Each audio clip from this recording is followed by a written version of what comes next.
Multiplying polynomials using the box method. Recall that a polynomial is a series of terms separated by plus or minus signs, such as 3x squared plus 2x minus 1, or x plus 2.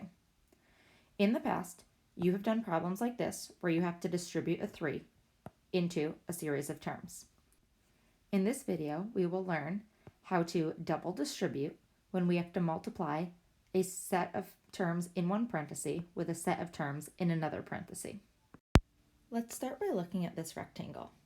If I wanted to find the area of the rectangle, I could see that the length is 5 plus 6, or 11, and that the width is 4 plus 3, or 7. Since I can add 5 and 6 to get 11, and 4 and 3 to get 7, I know that the area is 77 units squared. Let's say I wrote it out a different way. I know that it was 5 plus 6 times 4 plus 3. If these weren't numbers and they were not like terms, then I couldn't necessarily add them together. But I would know that I could add up these four areas, 1, 2, 3, and 4, in order to find the total area. I would need to do the 5 times the 4 to get this area of 20, the 5 times the 3 to get this area of 15, the 6 times the 4 to get this area of 24, and the 6 times the 3 to get this area of 18. If I add all of these together, then I can see that my area is once again 77 units squared. What I just did over here is called double distributing. I distributed the 5 and I distributed the 6. What it says in the box is to multiply polynomials, we multiply each term, very important, each term in the first polynomial by each term in the second polynomial. Then we combine our like terms. In this case, because we only had numbers, we didn't have to do that. But as you'll see in the other examples that I'm about to show you, when you have not like terms, you are required to double distribute. Pause the video and try to write an expression for the area of this entire rectangle here. When you're ready, press play and see how you did. Let's write the area in each section. The top left blue square is x by x, which is x squared. The top right orange section is 6 times x, which is 6x. The bottom left is 2 times x, which is 2x. And the bottom right is 2 times 6, which is 12. So an expression for this entire rectangle is x squared plus 8x, when I combine these like terms, plus 12. The problem that I really just did was adding two sides together. This top side is x plus 6, and the side on the left is x plus 2. Notice that I had a term from multiplying the x with the x with the 2, the 6 with the x, and the 6 with the 2. We'll see this in the following examples. In this video, I'm going to show you two methods for multiplying polynomials. In the past, you have multiplied one term, or a monomial, with another monomial, or even with expressions with 2, 3, 4, or more terms, but you have not multiplied polynomial with more than one term with another polynomial with more than one term. The first method I'll show you kind of looks like a Punnett square. We use this square to stay organized. We are multiplying x plus 1 times 3x minus 4. When I write it, I put each of my terms next to or above one of my boxes, and then I fill in the products in the box. So I have 3x times x, which is 3x squared.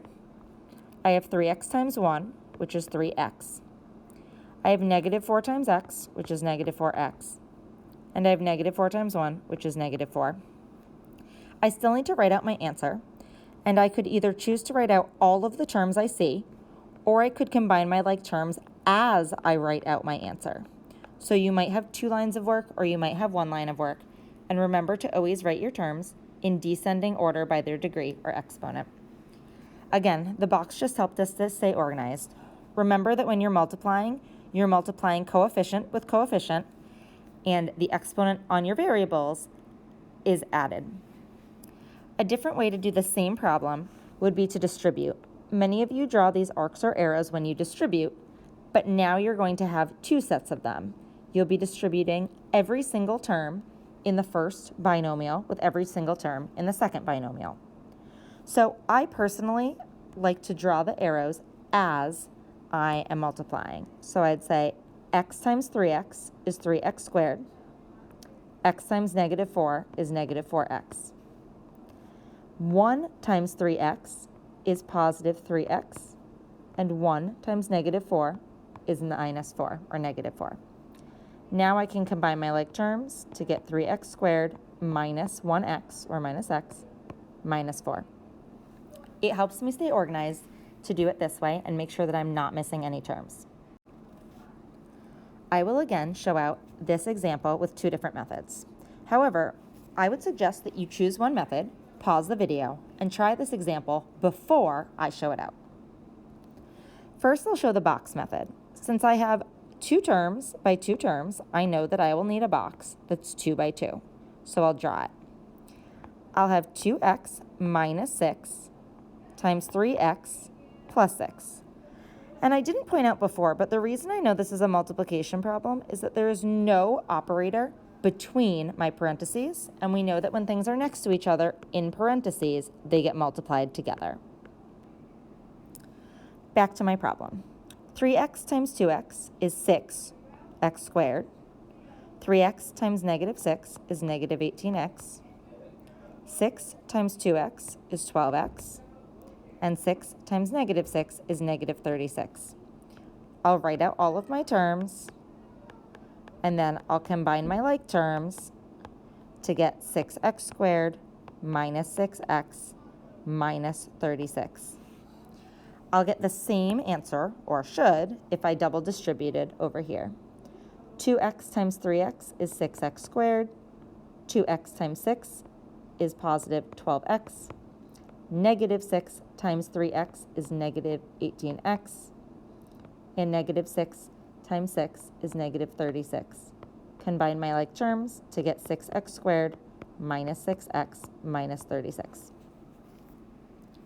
The final example you see may be written slightly differently, but it's the same problem. Mine says, the side length of a square piece of paper is 3x plus 2 inches. To write an expression for the area of the piece of paper, Jeremy wrote 3x plus 2 all squared. This makes sense because we know that a square has equal side lengths on all of its sides, so we'd have 3x plus 2 times 3x plus 2. Which we could write out separately, or we could write as 3x plus 2 squared. The common error that we see is people trying to apply this exponent in and making this 9x squared plus 4. We cannot do this because of the addition inside. We can only apply this exponent in that way with multiplication.